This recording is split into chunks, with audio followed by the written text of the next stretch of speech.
अल्लाह पूछेगा मेरे बंदे, तू दुनिया में तो बड़ी गुर्बत के साथ रहा करता था, एक झोपड़ी में एक झुग्गी में रहा करता था, तेरे पास ज्यादा दौलत भी न थी, तेरे घर में अच्छे खाने भी न बना करते थे, तूने बड़ी परेशानियों की जिंदगी गुजारी है। बंदा कहेगा अल्लाह मैंने सारी परेशानी तो उठा ली, तेरी तौहीद को कभी न खोया, अय अल्लाह तेरे दीन को कभी न खोया, वला तमूतुन्न इल्ला व अंतुम मुस्लिमून पर अल्लाह मैं अमल करता रहा, अय अल्लाह मैंने मरते दम तक इस्लाम की हिफाजत की और इस्लाम को लेकर के आज मैं आया हूं। अय अल्लाह मैंने दुनिया में कभी शिर्क न किया, कभी कुफ्र न किया। जब वो बंदा ईमान को लेकर के जाएगा अल्लाह तबारक व तआला उसे जन्नत में दाखिल करेगा। और एक दूसरा इंसान आएगा जो बहुत दौलत लेकर के और बहुत पैसा लेकर के आएगा, जमीन भर के सोना लेकर के आएगा। अल्लाह पूछेगा क्या तू ईमान लेकर के आया? बंदा कहेगा अल्लाह मेरे पास ईमान की दौलत नहीं है, मैं इस्लाम नहीं लाया, मैं काफिर हो गया, मैं मुशरिक हो गया, मैं मुर्तद हो गया। अल्लाह कुरान में कहता है इन्नल्लज़ीना कफरू व मातू व हुम कुफ्फार, जो ईमान के बगैर दुनिया से चले जाएंगे, जो कुफ्र की हालत में दुनिया से चले जाएंगे, फलन युक़बला मिन अहदिहिम मिलउल अर्दि ज़हबा, वो जमीन भर के सोना भी अगर लेके आ जाएं, उनका जमीन भर के सोना भी अल्लाह के कबूल नहीं किया जाएगा। आज के नौजवान को तो मालूम ही नहीं है इस्लाम किसको कहते हैं, तौहीद किसको कहते हैं। क्रिसमस आता है, ये बेचारा सोशल मीडिया पर अपने आप को भाईचारा दिखाने के लिए ये लिखता है मैरी क्रिसमस। कोई गैर मुस्लिम का त्योहार आता है, ये शुभकामनाएं देता है, ये शिर्क और कुफ्र के कामों पर मुबारकबाद देता है। मेरे प्यारे साथियों, शराबी शराब पीता है, गलत काम करता है, जिनाकार जिना करता है, गलत काम करता है, नशा करने वाला नशा करता है, गलत काम करता है, चोरी करने वाला चोरी करता है, गलत काम करता है। मगर शिर्क से बड़ा कोई पाप नहीं है, शिर्क से बड़ा कोई गुनाह नहीं है। अल्लाह की धरती पर रहकर, अल्लाह का दिया हुआ खाकर, अल्लाह की ऑक्सीजन में सांस लेकर, अल्लाह की जमीन में रह करके इंसान जब अल्लाह के साथ शिर्क करता है, इतना बड़ा पाप है, अल्लाह इस पाप को कभी माफ नहीं करेगा। वो अल्लाह जो गफूरुर रहीम है, जो माफ कर देने वाला, बहुत क्षमा कर देने वाला है, वो अल्लाह कुरान में कहता है इन्नल्लाह ला यगफिरु अन युशरक बिही व यगफिरु मा दून ज़ालिका लिमन यशा। ऐ मेरे बंदो, तुम शिर्क करोगे तो हम तुम्हारे शिर्क को माफ नहीं करेंगे। शिर्क के अलावा तुम कोई और गुनाह करोगे हम माफ कर सकते हैं, मगर शिर्क हमारी बारगाह में माफ नहीं होगा। शिर्क अल्लाह ताला माफ नहीं करेगा। आज हमारे बहुत सारे मुसलमान भाई भी शिर्क कर रहे हैं। अभी एक त्योहार आया था जिसको त्योहार बना दिया गया 11वीं शरीफ। जानते हो ये 11वीं शरीफ का त्योहार क्या होता है? पता नहीं, आपके सीमांचल में तो ये त्योहार मनाने वाले हमारे भाई नहीं है। बनारस और मऊ में आप आके देखें, हमारे बहुत सारे भाई 11वीं शरीफ मना रहे हैं।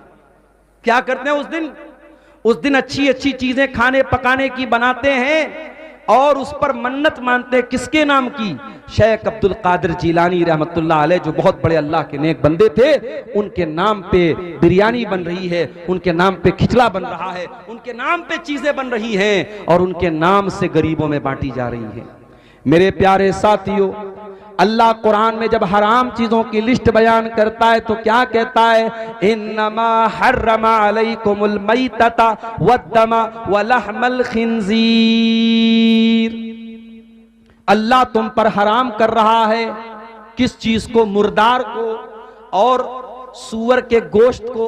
वमा ओहिल्ला लिगैरिल्लाह, और जिस चीज पर अल्लाह के सिवा किसी और का नाम लिया जाए, जिस बकरे को अल्लाह के सिवा किसी और के नाम से ज़बह किया जाए, जिस खाने को अल्लाह के सिवा किसी और के नाम से उसको चढ़ावा चढ़ाया जाए, मन्नत मानी जाए, वो सूअर के गोश्त की तरह हराम है, वो मुर्दार की तरह हराम है। आज कितने नौजवान हैं जो ये तमाम चीज़ें खा रहे हैं। अभी मेरे पास भी व्हाट्सएप पर मैसेज आता है, मौलवी साहब फला जगह से मुझे ऐसी चीज़ मिली है जो किसी बुत के ऊपर चढ़ाई गई थी।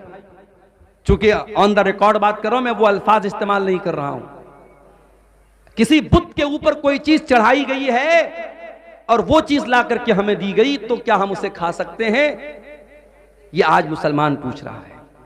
वो मुसलमान जो कुरान की आयत पढ़ता है कि अल्लाह सूअर और मुर्दार के साथ उस चीज का जिक्र कर रहा है जिस पर गैरुल्लाह का नाम लिया गया। तो मेरे नौजवान साथियों, पहले अपने अकीदे की फिक्र करो, अपनी तौहीद की फिक्र करो और आगे बढ़िए। हमारे नौजवानों में एक बहुत बड़ी खराबी जो पैदा होती चली जा रही है। हमारे बहुत सारे नौजवानों की जिंदगी का मकसद सिर्फ पैसा कमाना, इंजॉय करना, खाना पीना, घूमना फिरना बन गया है।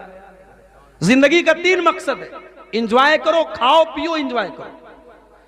मेरे प्यारे साथियों, अगर जिंदगी का यही 3 मकसद है, खाओ पियो और इंजॉय करो, तो फिर हमारे और जानवरों के बीच में क्या फर्क है?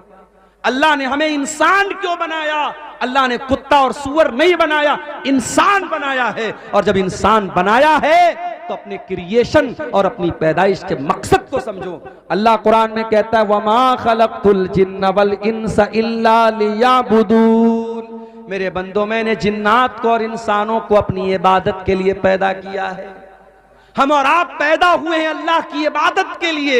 अल्लाह ने पैदा किया है ताकि हम उसकी इबादत करें। और माफ करना, इबादत का जब नाम आता है तो हमारे दिमाग में क्या आता है? नमाज, हमारे दिमाग में आता है रोजा, हमारे दिमाग में आता है ज़कात, हमारे दिमाग में आता है हज। माफ करना, आप अपनी बीवी का हक अदा करते हैं, बच्चों का हक अदा करते हैं, हलाल रोजी कमाने के लिए धक्के खाते हैं, हलाल रोजी कमाने के लिए सफर करते हैं।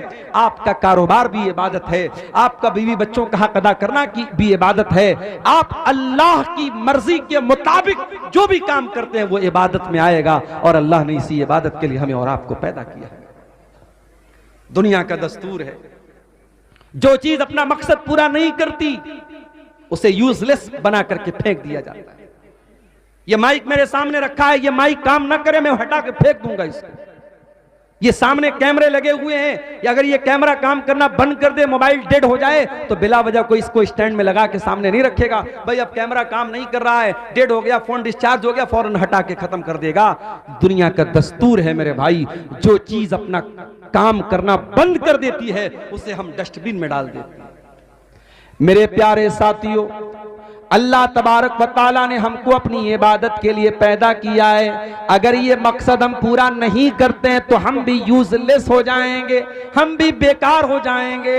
और आज हम बेकार हो चुके हैं। आज जिसका जी चाहता है हमें आंखें दिखाता है। अभी उत्तर प्रदेश का मामला हमारे सामने मौजूद है। जुल्म करने वाले भी वही हैं और हम मजलूम होने के बावजूद हम को मारा भी जा रहा है, हमें को सजा भी दी जा रही है। ये हालात क्यों पैदा हो गए मेरे प्यारे साथियों? आज जालिम मजलूम ही को सजा भी दी जा रही है।